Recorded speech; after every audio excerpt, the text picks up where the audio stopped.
Hey again. Back with chapter 11, called Facts and Fancies. Teaching is really very interesting work, wrote Anne to a Queen's Academy chum. Jane says she thinks it's monotonous, but I don't find it so. Something funny is almost sure to happen every day.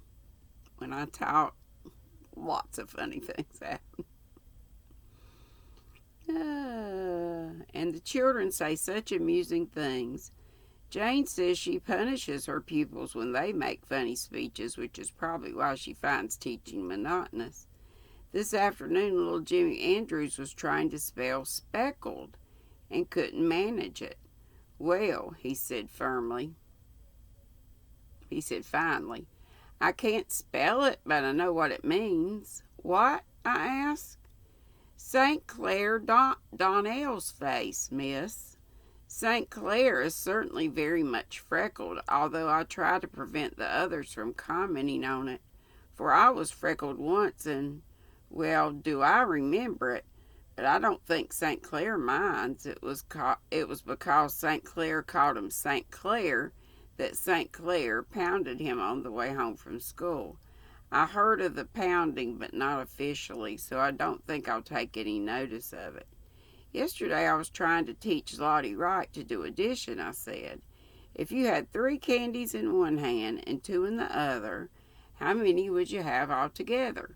A mouthful, said Lottie. And in the nature study class, when I asked them to give me a good reason why toads shouldn't be killed, Benji Sloan gravely answered, 'cause it would rain the next day. It's so hard not to laugh, Stella. I have to save up all my amusement until I get home, and Marilla says it makes her nervous to hear wild shrieks of mirth proceeding from the east gable without any apparent cause. She says a man in Grafton went insane once, and that was how it began. Did you know that Thomas A. Becket was canonized as a snake? Rose Bell says he was. Also that William Tyndale wrote the New Testament. Claude White says a glacier is a man who puts in window frames. I think the most difficult thing in teaching, as well as the most interesting, is to get the children to tell you their real thoughts about things. One stormy day last week, I gathered them around me at dinner hour and tried to get them to talk to me just as if I were one of them. I asked them to tell me the things they most wanted. Some of the answers were commonplace enough: dolls, ponies, and skates. Others were decidedly original. Hester Bolter wanted to wear her Sunday dress every day and eat in the sitting room. Hannah Bell wanted to be good without having to take any trouble about it. Marjorie White, aged 10, wanted to be a widow. Questioned why, she gravely said that if you weren't married, people called you an old maid. And if your husband bossed you, and if you were, I guess if you were married, and if you were, your husband bossed you. But if you were a widow, there'd be no danger of either. The most remarkable wish was Sally Bell's. She wanted a honeymoon. I asked her if she knew what it was, and she said she thought it was an extra nice kind of bicycle because her cousin in Montreal went on a honeymoon when he was married, and he always had the very latest in bicycles. Another day I asked them all to tell me the naughtiest thing they had ever done. I couldn't get the older ones to do so, but the 3rd class answered quite freely. Eliza Bell had set fire to her aunt's carded rolls. I know what that is. Carded. Sounds like some kind of wool or something. Asked if she meant to do it. She said not altogether. She just tried a little end to see if it would burn, and the whole bundle blazed up in a jiffy. Emerson Gillis had spent 10 cents for candy when he should have put it in his missionary box. Annetta Bell's worst crime was eating some blueberries that grew in the graveyard. Willie White had slid down the sheep house roof a lot of times with his Sunday trousers on, but I was punished for it because I had to wear patched pants to Sunday school all summer, and when you're punished for a thing, you don't have to repent of it, declared Willie. I wish you could see some of their compositions. So much do I wish that I'll send you copies of some written recently. Last week I told the fourth class I wanted them to write me letters about anything they pleased, adding by way of suggestion that they might tell me of some place they had visited or some interesting thing or person they had seen. They were to write the letters on real note paper, seal them in an envelope, and address them to me, all without any assistance from other people. Last Friday morning I found a pile of letters on my desk, and that evening I realized afresh that teaching has its pleasures as well as its pains. Those compositions would atone for much. Here is Ned Clay's address, spelling, and grammar as originally penned. Miss Teacher Shirley, Green Gables. P.S. Island canned birds. No, it says P.E. Island canned birds. Dear Teacher, I think I will write you a composition about birds. Birds is very useful animals. My cat catches birds. His name was William, but Pa calls him Tom. He is all striped, and he got one of his ears froze off last winter. Only for that he would be a good-looking cat. My uncle, and there's all kinds of misspelled words in here, has adopted a cat. It come to the house one day and wouldn't go away, and Uncle says it has forgot more than most people ever knowed. He lets it sleep on his rocking chair, and my aunt says he thinks more of it than he does of his children. That's not right. We ought to be kind to cats and give them new milk, but we ought not to be better to them than to our children. This is all I can think of to say. No more at present. From Edward Blake Clay. St. Clair Donnell's is, as usual, short and to the point. St. Clair never wastes words. I do not think he chose his subject or added the postscript out of malice or forethought. It's just that he has not a great deal of tact or imagination. Dear Miss Shirley, you told us to describe something strange we have seen. I will describe the Avonlea Hall. It has 2 doors, an inside and outside one. It has 6 windows and a chimney. It has 2 ends and 2 sides. It is painted blue. That is what makes it strange. It's built on the Lower Carmody Road. It is the 3rd most important building in Avonlea. The others are the church and the blacksmith shop. They hold debating clubs and lectures in them and concerts. Yours truly, Jacob Donnell. P.S. The hall is a very bright blue. Anita Bell's letter was quite long, which surprised me, for writing essays is not Anita. I guess I said Annette a while ago. Either one. And hers are generally as brief as St. Clair's. Anita is a quiet little puss and a model of good behavior, but there isn't a shadow of originality in her. Here is her letter. Dearest teacher, I think I'll write you a letter to tell you how much I love you. I love you with my whole heart and my soul and mind, with all there is of me to love. And I want to serve you forever. It would be my highest privilege. That is why I try so hard to be good at school and learn my lessons. You are so beautiful, my teacher. Your voice is like music, and your eyes are like pansies when the dew is on them. You are like a tall, stately queen. Your hair is like rippling gold. Anthony Pye says it's red, but you needn't pay any attention to Anthony.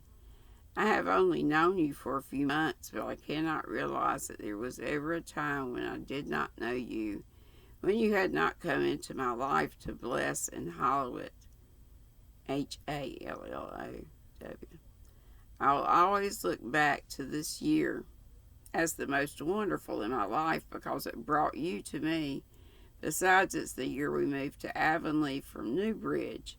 My love for you has made my life very rich and has kept me from much of harm and evil. I owe this all to you, my sweetest teacher. I shall never forget how sweet you looked the last time I saw you in that black dress with flowers in your hair. I shall see you like that forever, even when we are both old and gray. You will always be young and fair to me. Dearest teacher, I am thinking of you all the time, in the morning, in the noontime, and at twilight. I love you when you laugh and when you sigh, even when you look disdainful. I never saw you look cross, though Anthony Pye says you always look so, but I don't wonder you look cross at him, for he deserves it. I love you in every dress. You seem more adorable in each new dress than the last. Dearest teacher, good night. The sun has set and the stars are shining. Stars that are as bright and beautiful as your eyes. I kiss your hands and face, my sweet. My sweet. May God watch over you and protect you from all harm. Your affectionate AFECKSIONATE pupil, Anita Bell. This extraordinary letter puzzled me not a little. I knew Anita couldn't have composed it any more than she could fly. When I went to school the next day, I took her for a walk down the brook at recess and asked her to tell me the truth about the letter. Anita cried and fessed up freely. She said she had never written a letter and she didn't know how to or what to say. But there was a bundle of love letters in her mother's top bureau, which had been written to her by an old beau. It wasn't father, sobbed Anita. It was someone who was studying for a minister who so he could write lovely letters. But Ma didn't marry him after all. She said he couldn't make out what he was driving at half the time. She couldn't make out. But I thought the letters were sweet and that I just copied out of them here and there to write you. I put teacher where he put lady, and I put in something of my own when I could think of it and change some of the words. I put dress in place of mood. I didn't know just what a mood was, but I supposed it was something to wear. I didn't suppose you'd know the difference. I don't see how you have found out it wasn't all mine. You must be awful clever, teacher. I told Annetta it was very wrong to copy another person's letter and pass it off as her own. But I'm afraid that all Annetta repented of was being found out. And I do love you, teacher, she sobbed. It was all true, even if the minister wrote it first. I do love you with all my heart. It's very difficult to scold anybody properly under such circumstances. Here is Barbara Shaw's letter. I can't reproduce the blots of the original. Dear teacher, you said we might write about a visit.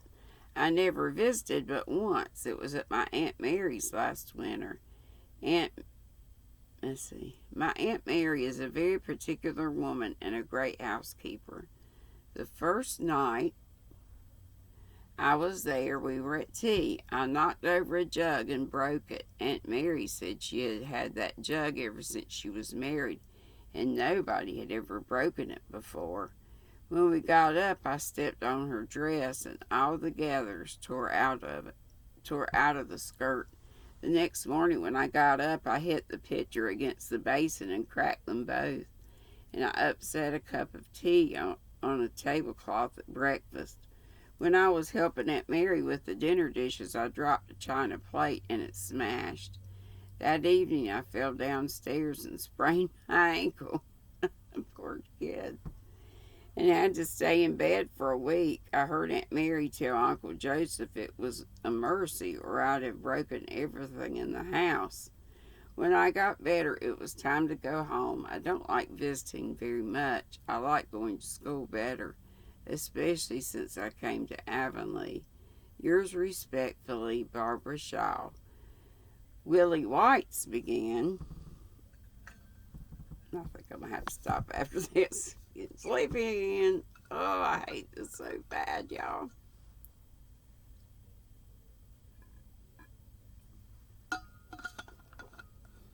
I've tried to pick a time to read. When I start out, I'm feeling fine. I think it's just getting settled and not being up stirring. So Willie White's began, Respected Miss, I want to tell you about my very brave aunt. She lives in Ontario, and one day she went down to the barn and saw a dog in the yard.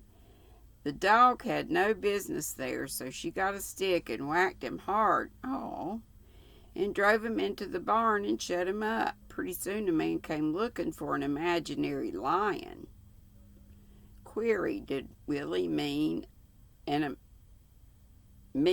menagerie lion that had run away from a circus? And it turned out that the dog was a lion, and my very brave aunt had drawn him into the barn with a stick.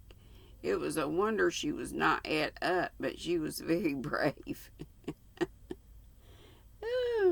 Emerson Gillis says if she thought it was a dog, she wasn't any braver than if it really was a dog. But Emerson is jealous because he hasn't got a brave aunt himself. Nothing but uncles. I have kept the best for last. You laugh at me because I think Paul is a genius, but I'm sure his letter will convince you that he is a very uncommon child. Paul lives away down near the shore with his grandmother, and he has no playmates, no real playmates. You remember our school management professor told us that we must not have favorites among our pupils, but I can't help loving Paul Irving the best of all mine. I don't think it does any harm, though, for everybody loves Paul, even Mrs. Lynn, who says she had never believed could have never believed she'd get so fond of a Yankee. The other boys in school like him too. There's nothing weak or girlish about him, in spite of his dreams about fancies. He's very manly and can hold his own in all games. He fought St. Clair Donnell recently because St. Clair said the Union Jack was way ahead of Stars and Stripes as a flag. The result was a drawn battle and a mutual agreement to respect each other's patriotism hereforth. Since St. Clair says he can hit the hardest, but Paul can hit the oftenest.